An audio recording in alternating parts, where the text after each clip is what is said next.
Joe Budden is one of the most polarizing figures in hip-hop media today. To some, he's an out-of-touch old head who disparages younger up-and-coming artists and trends. To others, he's a vital truth-teller who exposes the music industry's exploitation of artists. But before he became a staple on social media memes, a reoccurring Love and Hip-Hop cast member, and one of the most prominent podcasters in America, Budden was widely regarded amongst heads who kept their ear to the streets as one of the best lyricists on the mic. While Joe continues to give to the culture yearly now with viral moments of his hot takes, let's take a look back at his catalog of 8 official studio albums to show you why so many fans are still clamoring for Jump Off to get back in the booth. Number 8, No Love Lost. 10 years after his major label debut, Budden re-emerged into the mainstream with a major label-backed release from E1 Music in partnership with his Mood Music imprint. Over the course of that decade, Budden reinvented his public image by being heavily visible in digital media and fostering a loyal fan base through consistent underground releases. No longer known as a one-hit wonder, the guy who made Pumpin' Up in the early 2000s, Budden was now known for his very public relationship with video vixen Tahiri, beef with other East Coast rappers like Raekwon, Saigon, and Prodigy, a maestro on mixtapes, and as an early adopter of social media, making him one of the first rappers to use the platforms to amplify his voice on his own terms. However, 2013's No Love Lost sees Joe stray away from the artistic talents that earned him a loyal fan base in the streets and on the blogs after he was shelved from Def Jam due to differences in artistic direction. Instead of delivering more of what made people feel his heart and soul,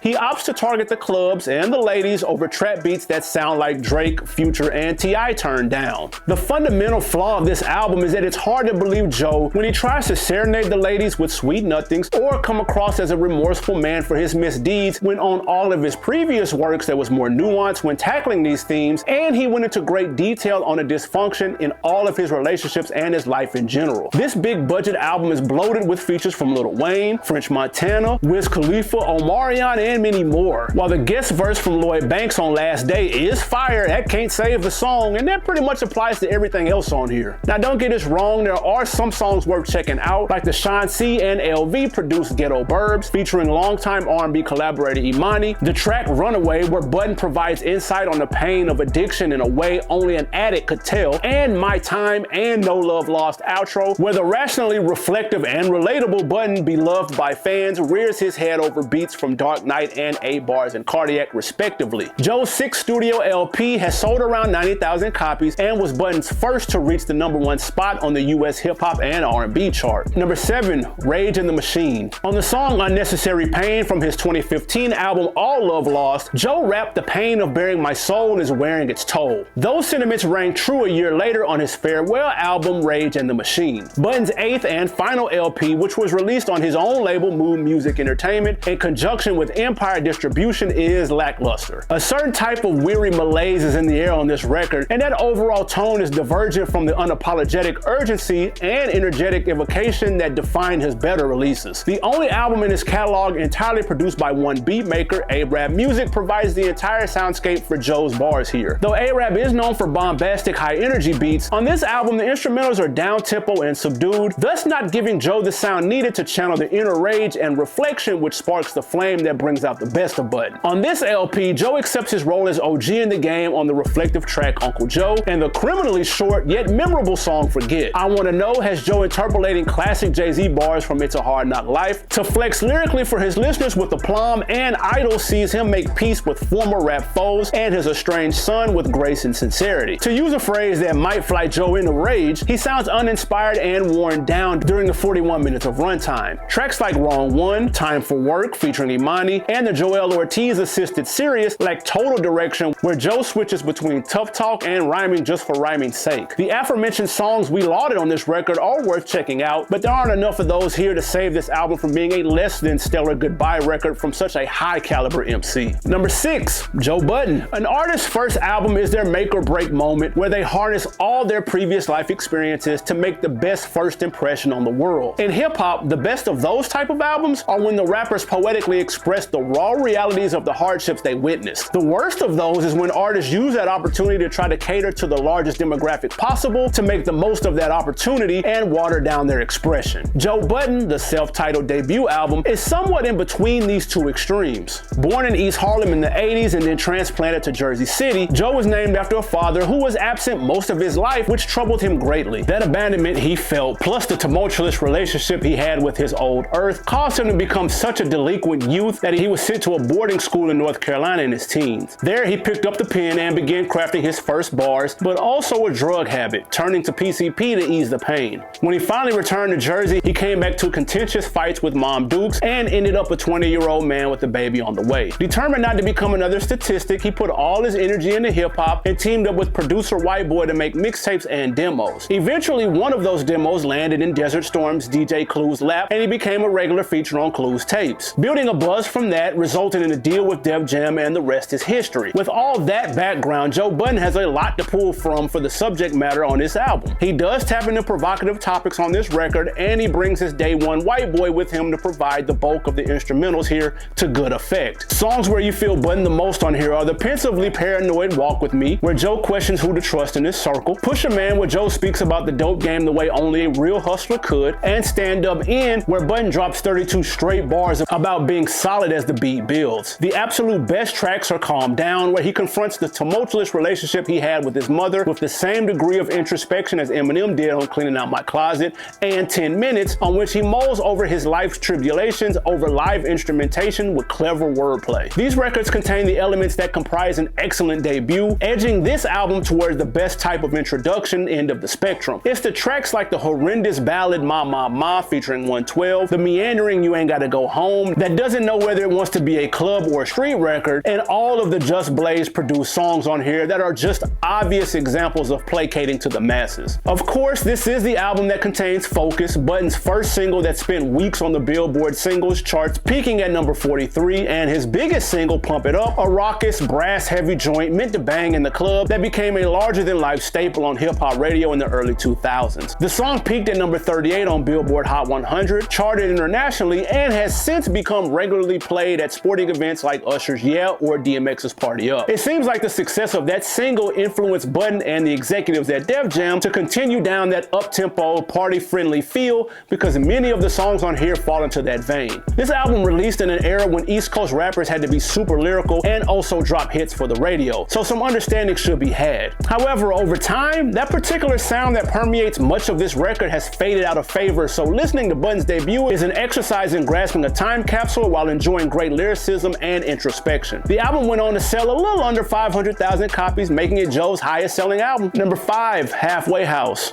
The third album from Jump Off Joe Budden, shows him delivering the raw, emotion-driven bars over sample-heavy production that fans love him for and that he excels at. The 08 release is a step above the albums listed before it because it's more concentrated and exhibits the qualities that separate Joe from the pack. The first 3 tracks, On My Grind, Check Me Out, both produced by Misfit Sounds, as well as Overkill featuring rapper Heartbreak, are hard-hitting, braggadocio rap tracks that are meant to feed the streets and have bars that'll have you pressing the rewind button. Rodney Hazard provides an evocative beat that mixes samples and live instrumentation for the self-deprecating track Sidetracked, and Just to Be Different has Joe dissecting the absurdity of how the industry pushes rappers to fake it till they make it. The standout track though is the Evo produced Under the Sun. Joe is at his finest here as he lays out the drama he had fighting for custody rights to see his son. And of course, this is the album that introduced the world to the supergroup Slaughterhouse, comprised of Joel, Crooked Eye, Royce the 5'9", and of course Joe. The track Slaughterhouse is a posse cut that will definitely have you making the stink face while head nodding hard and spinning it back more than once. Personally, we think Royce got the best verse on the first Slaughterhouse song, but you let us know what you think in the comments. The fault of Halfway House is that sonically, the quality of the mix and master gives it a rough sound. It's not as clean as it should be, giving the feel of a mixtape rather than a full studio album.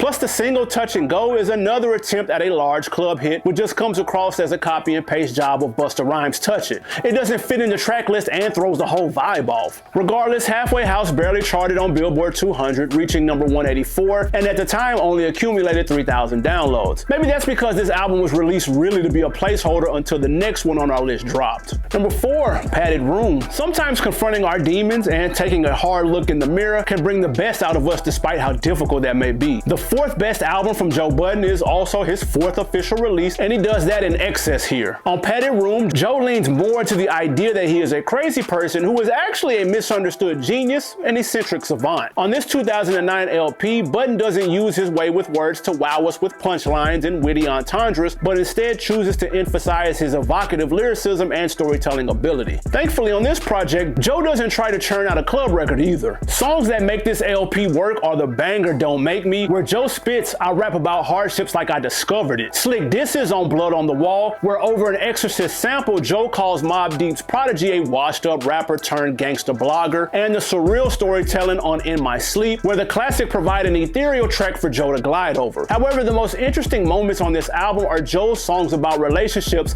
like The Grooving Exes, where the descriptions of coitus are graphic and scandalous. The two standout tracks are firstly I Couldn't Help It, where Joe lashes out and confirms that he was an abuser while in a relationship with video vixen Esther Baxter, which resulted in a miscarriage of their unborn child, and the closing track Pray For Me, where Joe and God have a heated one-on-one about all of Joe's misconduct, like that unintentional loss of life. There are some skips present, like the game-assisted Future, where you have two lyrical rappers who formerly had beef making a song. We don't need a half-baked track about tricking on women. That's a missed opportunity. Plus, the song Happy Holidays is Joe Budden rapping about Christmas, Halloween, and birthdays. We'll pass. Padded Room has some duds, but the ones that do ring off make an impact. The album peaked at number 42 on the Billboard 200 despite its heavy promotion and went double copper. That's a shame though, because when it dropped, critics loved it for the most part, and there's actually some of Joe's most emotionally charged and revealing material on here. Now, before we get into the top 3 albums on this list, we want to pose this question to the audience. What constitutes a rapper being a failure? On episode 664 of the Joe Budden podcast, Joey and crew reviewed Drake's 8th studio album For All the Dogs.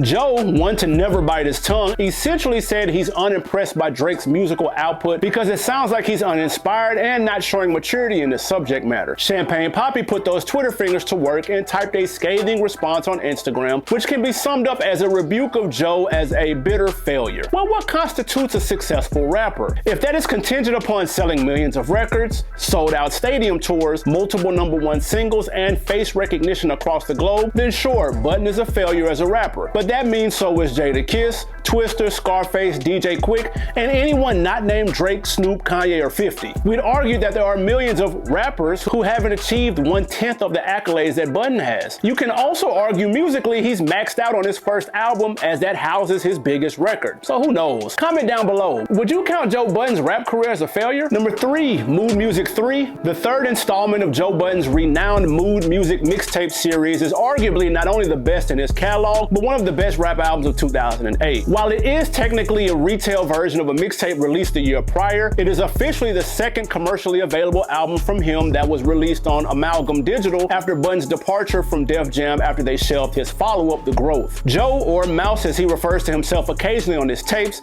is an introspective and witty wordsmith all through this record. There is hardly a song on this offering worth skipping, from the introduction track Dear Diary, where Joe recounts a fallout with a close friend over hard-knocking soulful production, to the triumphant high-tempo posse cut family reunion, where Ransom, Fab, and Joe all dumb out with the bars. If you're looking for why other respected lyricists like Royce da 5'9" or Crooked Eye perceived Budden as one of their lyrical peers, listen to the Joel Ortiz assisted Warfare, the intense track Hiatus, or the fiery song Rollout. Joe not only flexes his lyrical ability, but shows true emotional range on Send Him Our Love, a dedication to a deceased friend, and vents his frustrations on All of Me. Plus, his masterful storytelling skills are on full display on Secrets. The album sold 1,100 copies upon its release and peaked at number 88 on the US top hip-hop and R&B charts. I guess it's fair to say re-releasing something for sale when the public could already get it off that piff is bad business. While songs like Unforgiving and Star Inside of Me are possible skips on a second listen through, this LP showcases the strengths that made Mouse a legend in the underground rather than a one-hit wonder to the culture. Joe, if you happen to be watching, can you shoot us the full version of All of Me? We need to hit the rest of them bars, man, seriously. Please and thank you. Number 2, Escape Route. On the cover of The Padded Room, the album that preceded Joe's 5th album, Escape Route, we see him muzzled and tied down while in a straitjacket in what appears to be an insane asylum. On the cover of Escape Route, we see the mask, the restraints, and the psych medications on the floor, and blood splattered all over the walls. If this cover were an indication of anything, it's that on this album, Joe's released from his former constraints and is out in the world ready to wreak havoc. His 4th and final album with Amalgam Digital is an unrepentant masterwork by Budden, an artist who is sure of who he is and channels the darkest thoughts from his mind and experience experiences to create music that enthralls and challenges the listener. We in hip-hop often complain that rappers bring the heat on their mixtapes but change their style once it's time to drop an album. The Mood Music series solidified Joe as a provocative lyricist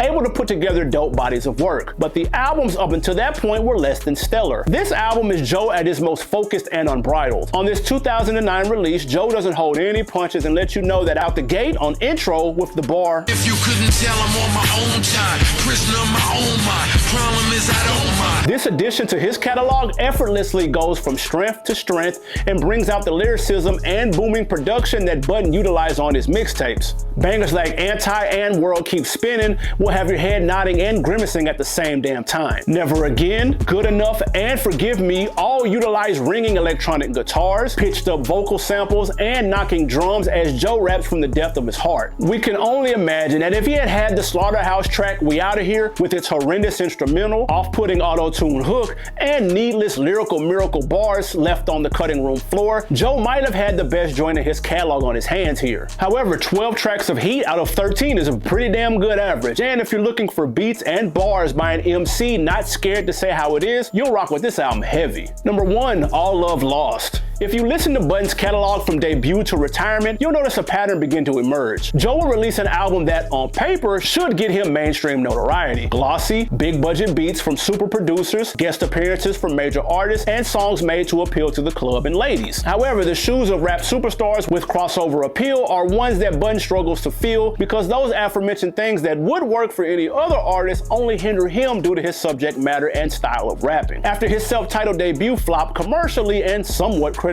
he drops damn near a masterpiece of a mixtape disguised as an album. After his mediocre Padded Room, he dropped an album Escape Route with hardly any skippable songs. And after the mid that was No Love Lost, Budden returned with a vengeance on the 2015 release All Love Lost. The 7th album in Joe's discography is probably his most digestible piece, with 13 songs focused entirely on the themes of heartbreak, the ups and downs of his rap career, self-reflection, and the struggle against his inner demons. On here, Joey does everything he does best at its epitome, the introspective lyrics that reveal a man with multiple faults whom you can't help but feel sympathetic towards over lively, lush, full production. On the intro, produced by 8 Bars and Parks, Budden raps his truth, drawing you into his world as orchestral strings and riffing electric guitars play in the background. On Broke, singer-songwriter Caitlin Tarver sings a haunting hook while Joe confronts the dysfunction he brings to romance. 8 Bars and Parks bring more heat with the beat on the cinematic Playing Our Part, where Joe addresses one of his exes candidly, and on Unnecessary Pain, featuring singers Yummy Bingham and Felicia Temple, where the same theme is revisited but with more compassion. Jadakiss, the soul rap feature here, appears on Make It Through the Night, where he and Joe share lucid bars about the struggles of making ends meet in the streets as Marsha Ambrosius belts out a powerful chorus. The most revealing song, however, is Slaughtermouse, produced by A-Rap Music, who provides a ghostly beat where Joe exposes his insecurities about being in the group Slaughterhouse due to him feeling like the odd man out in the clique because he felt he wasn't lyrical enough to hang with them. Many of the tracks here are well over 4 minutes long, not only due to Joe's tendency to spit verses longer than 16 bars, but also because there are many times where the beats break down, drop, breathe, the singers croon vocal runs, and live instruments do solos. It's a symphonic experience much more so than his other works. This one is a strong contender for those wanting an introduction to the world of Mouse because of the polish on the mix quality, the modernity of the production,